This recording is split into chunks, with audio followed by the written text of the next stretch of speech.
Greetings, my fellow freedom loving sovereign thinkers. This is LO3's newest podcast. My name is Craig, transmitting from the beautiful swampy mangroves of South Florida. And today's date,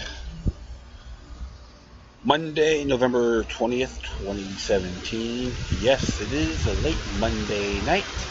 And it's getting a little cloudy. Hope it doesn't rain on me.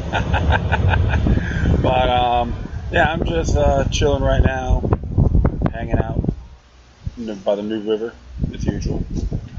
Yeah, there's some interesting stuff that's been going on. I've been checking out a few notes and videos. It looks like the continuance of white genocide continues in South Africa. It looks like even in Zimbabwe, they say all the white folks are gone, and the government can't even tie their own shoelaces. They can't even take care of their own people. Now they're infighting. See, folks, you can wipe out a particular group, you're not going to achieve a damn thing. Okay, so if you're going to follow this witch hunt garbage, then you're just punked, duped, and swindled. I condemn all this with the passion. Just genocide, democide, regardless who's being killed. Innocent, good folks out there. So if everyone's still going to jump on that white privilege, racial division program, you're just pawns of the game, and they're gonna spit you out, use you as yesterday's garbage, because they give two craps on what you believe in. You're just being used. That's a few things I gotta get off my chest. And now Mugabe, like they're trying to get rid of him. They can bring another idiot who was former vice president. He got offended. But like I said, my friends, government is corrupt. It doesn't matter what they look like. Just a gang of thieves, plutocracy, still goes on.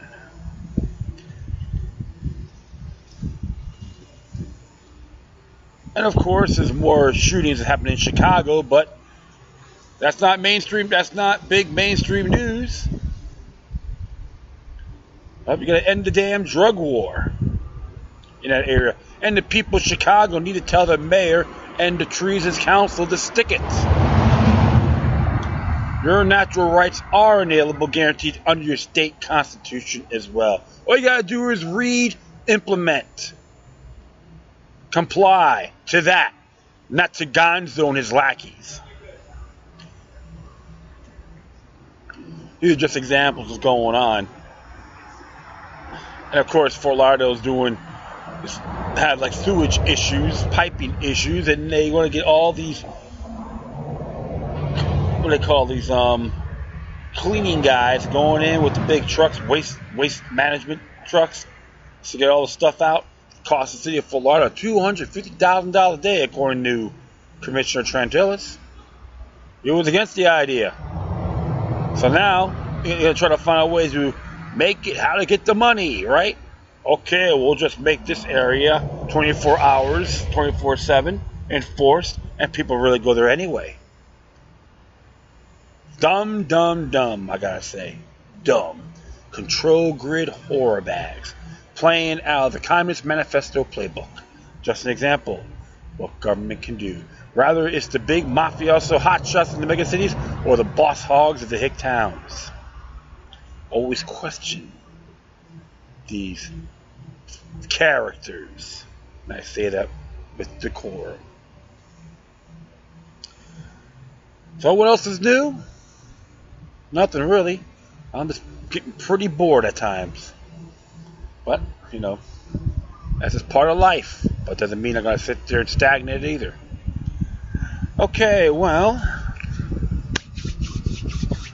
I decided to play TeknoAxe, Axe's Angry Angus.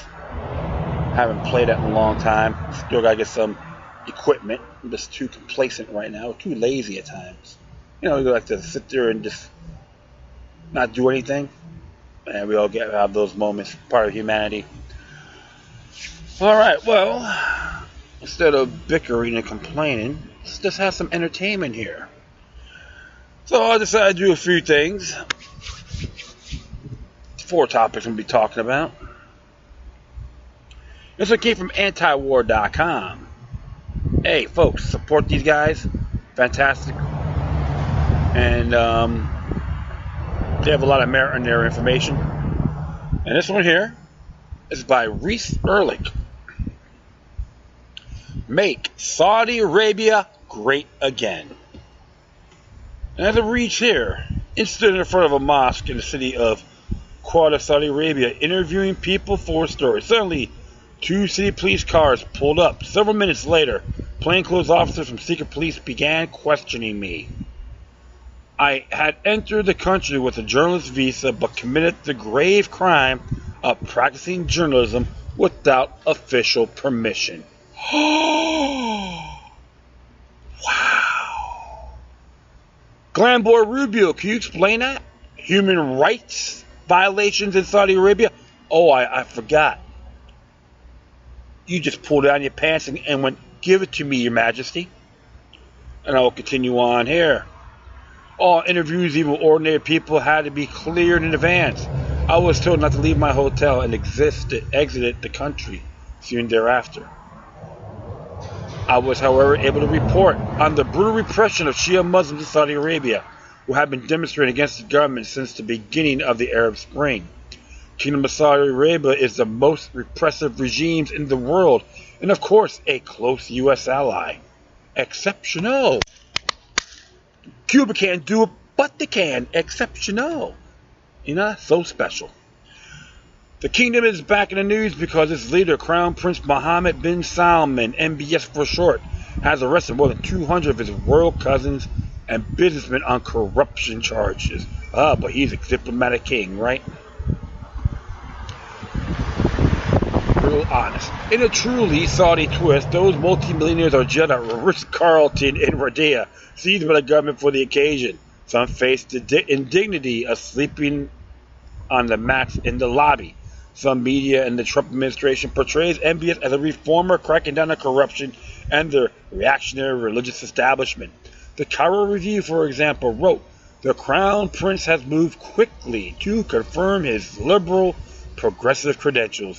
He sought to float 5% of the Saudi Aramco shares, dubbed the biggest IPO in history, allowed women to drive, tolerated the reopening of cinemas, has planned for a tourism industry, and rein in the powers of the religious police." Notice of the conflation of political liberties with liberalization of the state-owned oil company Aramco. Somehow, the achievement of political freedoms must include foreign bankers making super profits on an IPO, initial public offering. Melanie Madoué Al-Rashid, a visiting professor at the Middle East Center, London School of Economics, told me MBS is no reformer.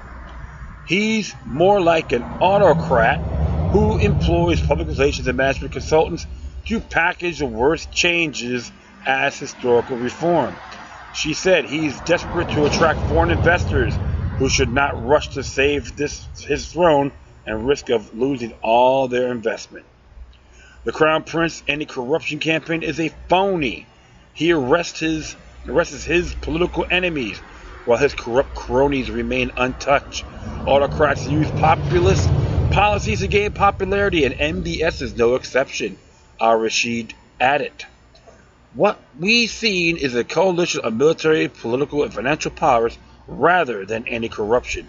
In a foreign policy, MBS is equally reactionary. He is trying to ratchet up the hostility towards Iran to cover up multiple regional failures.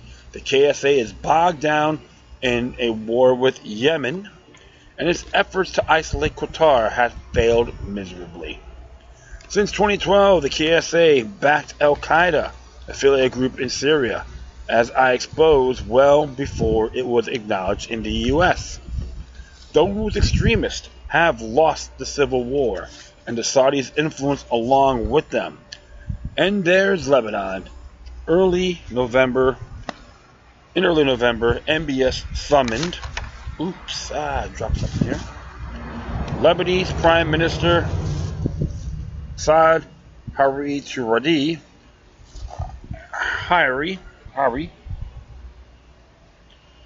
and his political party have long depended on Saudi royals for financial backing. but on his trip, instead of red carpet befitting the Prime Minister, Saudi guards confiscated the cell phones of Hariri and his bodyguards. They were held incommunicado until Hariri appeared on TV and ready to resign his post. He blamed Iran and Hezbollah for creating a crisis in the region. Many Lebanese thought Hariri has been forced to do the Saudi bidding. Hariri is not arrested, but he has given a political ultimatum. Ali Al-Hindi told me. He is an associate professor of international relations at Notre Dame University in Lebanon. Hariri had to take a harder line against Iranian-backed Hezbollah, or bid farewell to any Saudi Arabian political, financial, or other kind of support. Hezbollah is both an armed militia and political party that leads the elected coalition government in Lebanon. If Hariri resignation stands, then it would break up that coalition. Saudi Arabia could claim the Lebanese government is not legitimate, a mere tool of Hezbollah in Iran that would set stage for a new military conflict. MBS has forged close relations with the Trump administration. Saudis and Israelis enthusiastically welcomed Trump election in 2016. President son-in-law and top advisor Jared Kushner have visited the kingdom 3 times this year. Politically, MBS and Trump have a lot in common. They both have authoritarian proclivities, they distrust minorities and women, and they blame Iran for all the problems in the Middle East. Blame game. Is everyone but you. Blame game. Try to find someone to screw. Exactly. For example, both blame Iran for the war in Yemen. They argue that Iran is arming and directing the Houthi rebels. Both the Obama and Trump administration fully backed the KSA and have sent troops to Yemen, and yet another undeclared U.S. war. In fact, Saudi Arabia has started the war by invading the southern part of Yemen in 2015, expecting a quick victory. Saudis intentionally bombed civilians in an effort to weaken Houthi morale. More than 5,000 Yemenis have died and 8,000 are injured. Cholera has spread throughout the country. Nearly 19 million face a humanitarian catastrophe because of hunger and lack of health care. The KSA spends billions per month on a war that has no end in sight.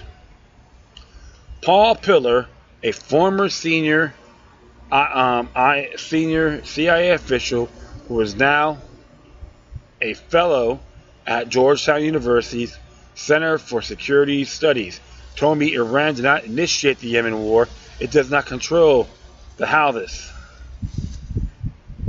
That's just an excuse used by the Saudis and the United Arab Emirates, the other country occupying Yemen. The Iranian aid to the Houthis is tiny compared to the Saudi and UAE military effort, said Pillar.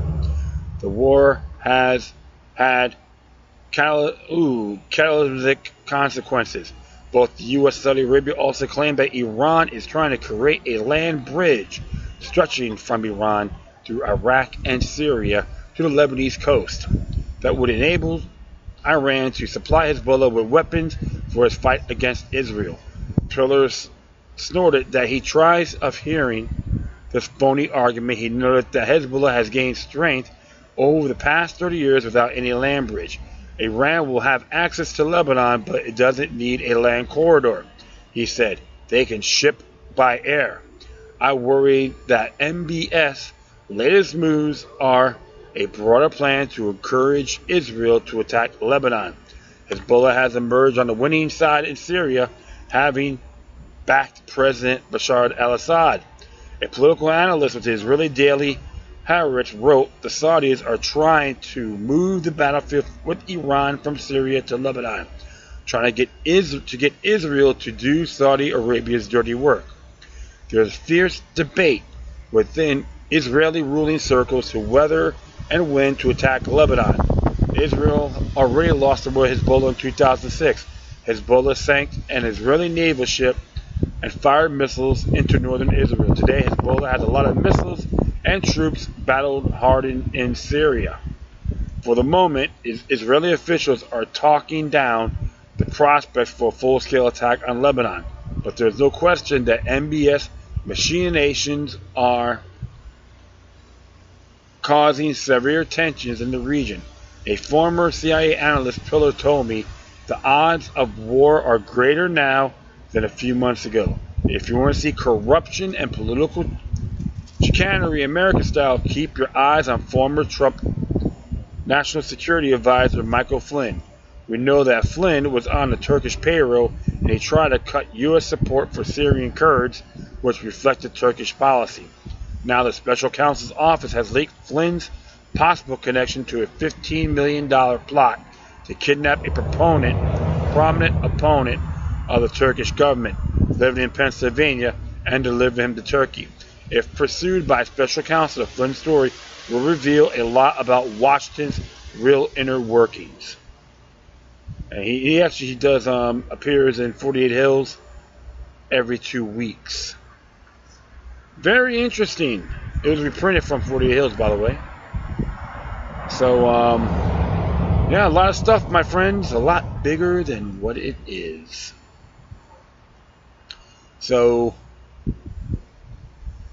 it's all about the New World Order. And some people still buy, oh, well, Iran was involved.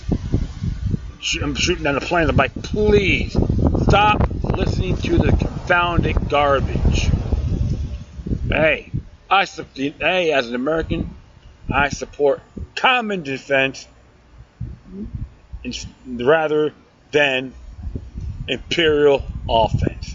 The United States needs to get out of there. In Yemen, it should have never, ever been in there by any means. And it's downright disgusting, as far as I'm concerned. All the world's a stage, my friend. Bring in one jackass, another one will arise, right? Absolutely. So that's why the idiots in Washington don't want to talk about it. Because they're all pulled down their pants. They're financially in bed with these idiots. Tyrannical imbeciles at the finest. Make Saudi Arabia great again. Sounds astutely obtuse. Oh, okay. Well, this next one here came from the Bureau of Investigative Journalism. Came out yesterday. And this one's entitled New Rules Pave Way for Escalating War in Somalia by Jack Seri. Last week, the U.S. air operation in Somalia took the total number of strikes carried out in 2017 to record 29, raising the possibility of an expansion in military operations outside of conventional battlefields under President Trump. Trump's predecessor, Barack Obama, has already escalated strikes in Somalia to 14 a year, reflecting the growing number of attacks by al-Shabaab insurgents. However, since Trump came to office, the rate of drone strikes in East Africa country has doubled. This partly reflects new rules introduced by the Trump administration in March 2017, which exempted swathes of Somalia from restrictions on targeting procedures introduced by Obama in response to concerns about civilian casualties. In 2013, Obama brought measures that meant that strikes in areas were not active war zones. Places like Pakistan and Yemen had to go through an elaborate sign-off process with the White House. The Trump administration effectively sidestepped the restrictions by declaring parts of Somalia and Yemen to be areas of active hostilities. This does not necessarily mean that Obama-era measures designed to protect civilians from harm have been thrown out the window. General Thomas Waldhauser, the man in charge of U.S. military operations throughout Africa, told journalists at the time that though he now had leeway to order strikes without clearing it in the White House, he would be retaining this criteria introduced by Obama that a strike could only happen if there was a near certainty that no civilians would be harmed. But the change of the rules did not seem to have paved the way for greater U.S. military activity in Somalia, the consequences of which are unclear. Yay! The U.S. counterterrorism activities in Africa have traditionally been a fraction of those in other parts of the world. Even the record number of strikes launched in Somalia this year amounts to less than a quarter of the number to hit Yemen. But the U.S. involvements appear to be gradually deepening, and not just through airstrikes.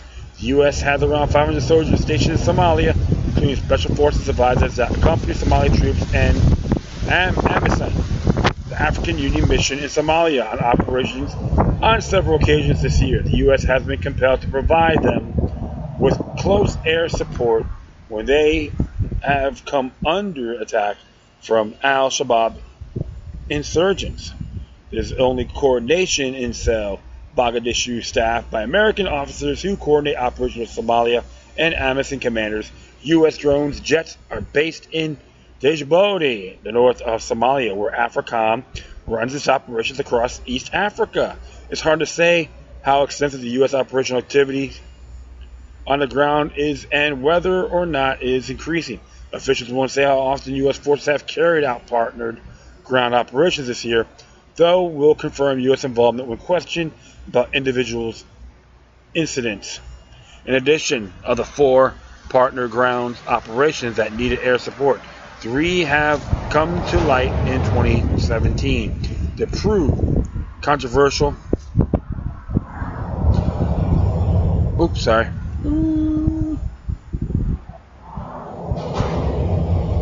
Uh-oh, wait. I think I goofed up here. Yep.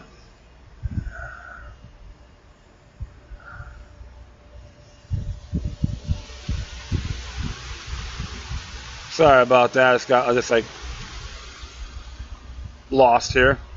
Alright, it says right here, I said here, it's hard to say how extensive the U.S. operations activity on the ground is, whether or not it's increasing. Officials won't say how often U.S. forces carried out partner ground operations this year, though will confirm U.S. involvement when questioned about individual incidences. In addition, the 4 partner grounds operations that needed air support, 3 other have come to light in 2017 to prove controversial.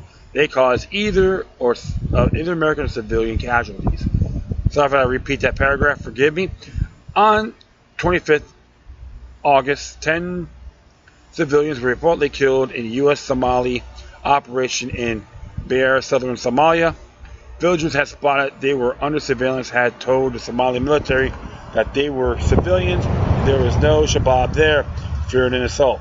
On 5th of May, a U.S. SEAL died in an operation against al-Shabaab. The SEALs and their NSNA partners were flown in by helicopter, but came under fire in an early phase of the mission after landing near an al-Shabaab compound. The target of the mission, Senior Chief Special Warfare Operator Kyle Milliken, was killed in the ambush.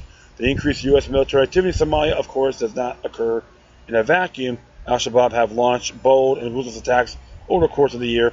10 of this year's 29 strikes have been carried out since 14th October, when al-Shabaab bomber detonated a truck bomb on a busy intersection in Mogadishu, killing more than 350 people and wounding many more.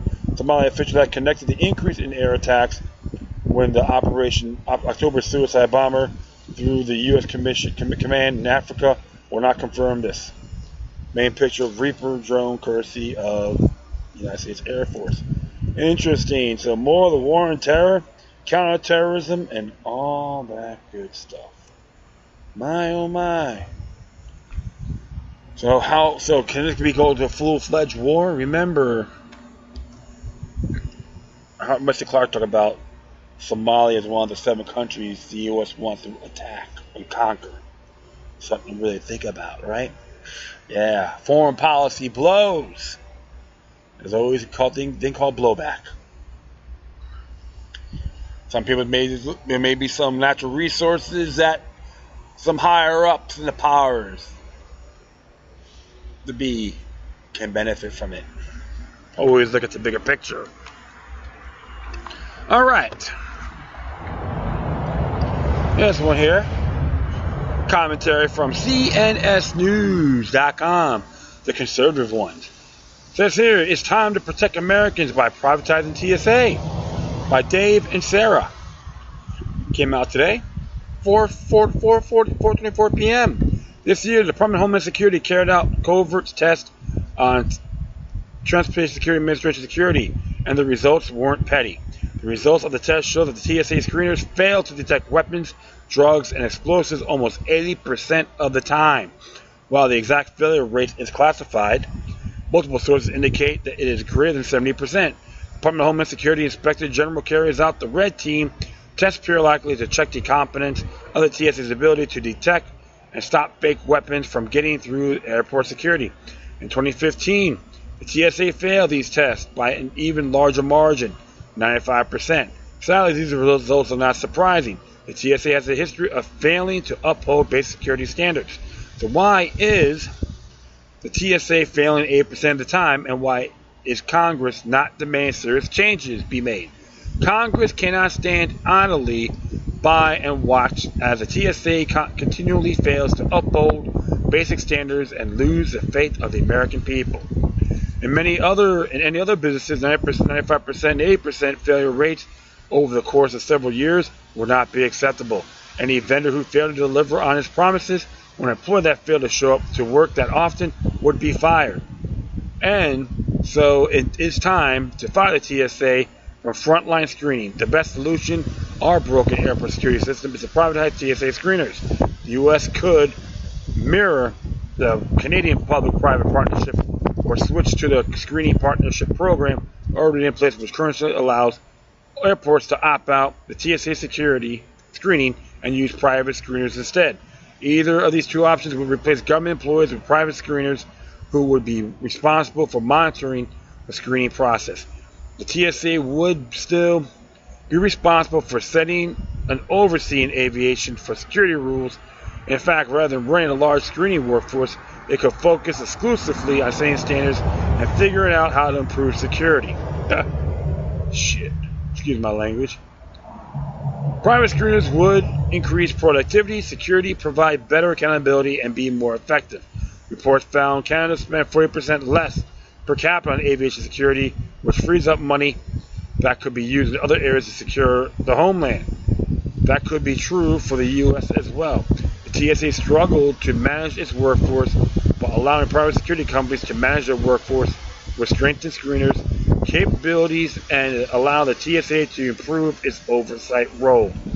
Additionally, if the private workers do not meet the same standards, they could promptly be fired and replaced, unlike the current system.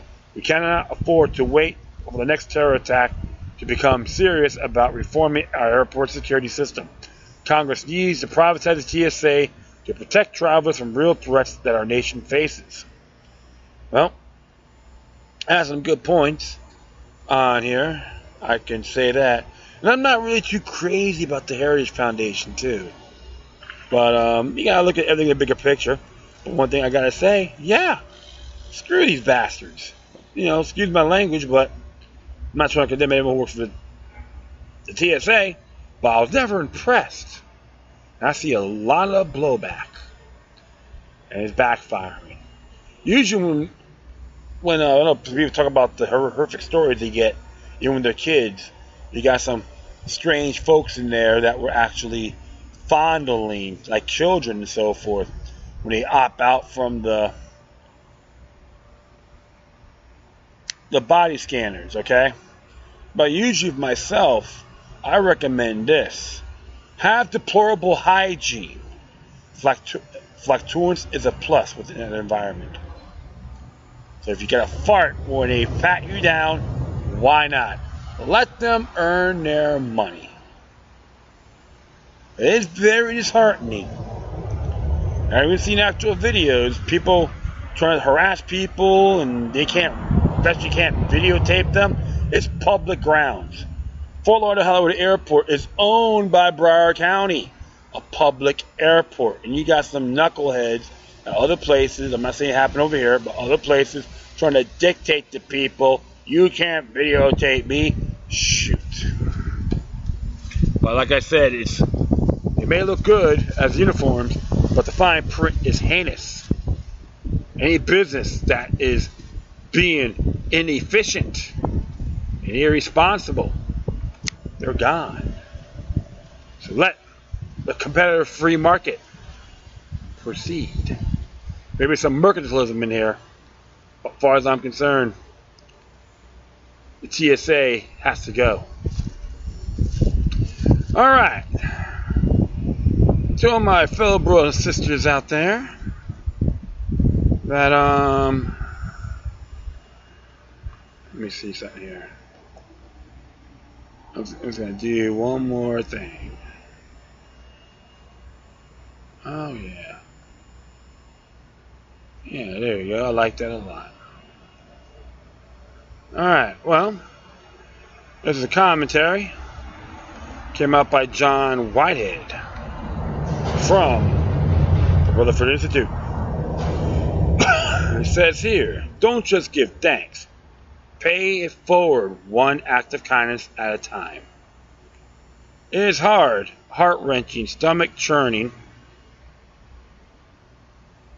Yeah. Stomach-churning kind of a year filled with violence and ill will. It's been a year of hotheads and blowhards and killing sprees and bloodshed and takedowns. It's been a year in which tyranny took a step forward and freedom got knocked down a few notches. It's been a year with an abundance of bad news and shortage of good news. It's been a year of too much hate and too little kindness. Now we find ourselves approaching that time of year when, as George Washington and Abraham Lincoln proclaimed, we're supposed to give thanks as a nation and as individuals for our safety and our freedoms. It is not an easy undertaking. How do you give thanks for freedoms that are constantly being eroded? How do you express gratitude for one's safety while in perils posed by the American American police state grow more treacherous by the day? How do you come together as a nation at Thanksgiving when the powers that be continue to polarize and divide us into warring factions? Good question, right? It's not going to happen overnight, or with one turkey, or with one day of Thanksgiving. Thinking good thoughts, being grateful, counting your blessings, and adopting a glass half full mindset are fine and good, but don't stop there. This world requires doers, men and women and children, who will pose good thoughts into action. It says a lot, and nothing good about the state of our world and the meaningless that seems to have taken center stage that we now have a day. World Kindness Day devoted to making the world more collectively in human thoughts and actions. The idea for the day started after a college president in Japan was mugged in a public place and nobody helped them. Unfortunately, you hear about these kinds of incidents too often. This is how evil prevails when good men and women do nothing. By doing nothing, the onlookers become as guilty as the perpetrator. It works the same whether you're talking about kids watching bullies torment a fellow student on the playground, bystanders watching someone dying on the sidewalk, or citizens remaining in the face of government atrocities. There is a term for this phenomenon where people stand by, watch, and do nothing, even when there is no risk to their safety. While some horrific act takes place, someone is mugged or raped or bullied or left to die. It's called the bystander effect. Historically, the bystander syndrome, in which people remain silent and disengaged, mere onlookers in the face of abject horrors and injustice, has resulted in whole populations being conditioned to tolerate unspoken cruelty toward their fellow human beings. So what can you do about this bystander effect? Be your hero, suggests psychologist Philip Zimbardo. Be an individual, listen to your inner voice, take responsibility. Recognize injustice, don't turn away from suffering. Refuse to remain silent, take a stand, speak up, speak out. I swore never be silent whenever and wherever human beings have endured suffering and humiliation. Stated Holocaust Elie Wiesel in his Nobel Peace Prize acceptance speech in 1986. We must always take sides. Neutrality helps the oppressor, never the victim. Silence encourages the tormentor. never the tormented. Sometimes we must interfere. Unfortunately, as I make clear in my book, Battlefield America, The War on the American People, which there's a link for that, too many Americans have opted to remain silent when it really matters, while instead taking a stand over politics rather than human suffering. That needs to change. I don't believe people are inherently monsters. We just need to be more conscientious and engaged and helpful. The good Samaritans of the world don't always get recognized, but they're out there, doing their part to push back against the darkness. For instance, earlier this year in Florida, a group of 80 people formed a human chain in order to rescue a family of 6, 4 adults and 2 young boys who were swept out of sea by a powerful rip current in Panama City Beach. One by one, they linked hands and stretched as far as their chain would go. One by one, they rescued those in trouble and pulled each other in. There is a moral here for what needs to happen in this country if we could only band together and prevail against the riptides that threaten to overwhelm us. Here's what I suggest. Instead of just giving thanks this holiday season with words that are too soon forgotten, why not put your gratitude into actions with deeds that spreads a little kindness, lighten someone's burden, and brighten some dark corner? I'm not just talking about volunteering at a soup kitchen and making a donation to charity that does good work, although those are fine things too. Well, I'm suggesting that's something that everyone can do, no matter how tight our budget or how crowded our schedules. Pay your blessings forward. Engage in acts of kindness. Smile more, fight less. Focus on things that unite instead of which divide. Be your hero, whether or not anyone ever notices. Do your part to push back the meanness of culture with conscious compassion and humanity. Moods are contagious, the good and the bad. They can be passed from person to person, so can actions associated with those moods, the good and the bad. Even holding the door for someone or giving up your seat in the crowded train are acts of benevolence. That, magnified by other such acts, can spark a movement. Imagine a world which we all lived in peace. John Lennon tried to image such a world in which there is nothing to kill or die, nor greed or hunger.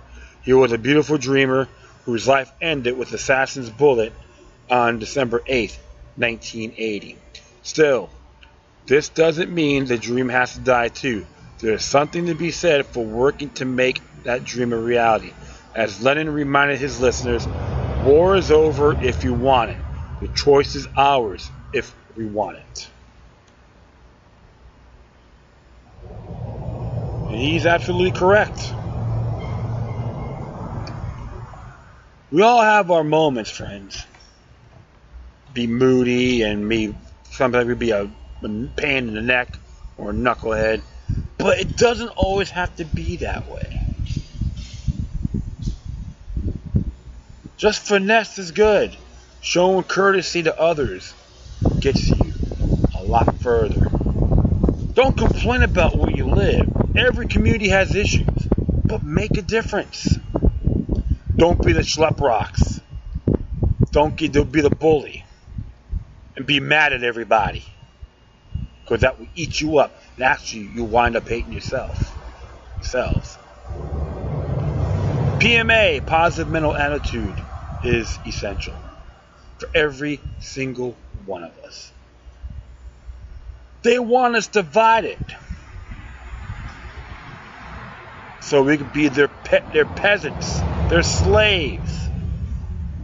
Why is it they should be manifested? I'm talking about the order, the tyrants, regardless of levels of government. Even to our fellow police officers, we can still be courteous, but vigilant as well. Finesse. Put the truth out. Spread information. Have an honorable discussion instead of going around being a bunch of tirades. I see these so-called activists out here, protesters, who can't even tie their own shoelaces. Even trust pins are smarter than them. That's the name of the game, my friends. You cannot let passion supersede logic in heated moments. See this all the time. And always be your own individual. Stand for what's right, regardless who you are, long as you don't violate others. That should be like that, not just for Thanksgiving, but every single day of our lives until we are forever free. And that is it, my friends. I thank everyone for listening, plus feel free to download and share this throughout your social media networks. If you have any questions, comments, or you want to send me something that's interesting and may want to check out, whatever you do, please address your correspondences with decorum. You can hit me on Facebook, Twitter, Google+, Spreaker, iHeartRadio, Tumblr, YouTube, Freedoms Network, Scene.life, Futurenet.club, Patreon.com/LuckyLuck3 with 3 eyes. If you're going to be a donor, that'd be awesome. I would love it. You can hit me on Gab, gab.ai. It's considered the freedom version of Twitter. Or you can email me at LuckyLuck3@gmail.com. Plus, you cryptid fans, supporters, or considerates, LuckyLuck03@protonmail.com. Alright, my friends, once again, thank you for your time. Plus, always remember that demoniac resistance is healthy for the soul and can liberate humanity. Until next time, take care of yourselves, keep on spreading the love, and may your guardian spirits be with you.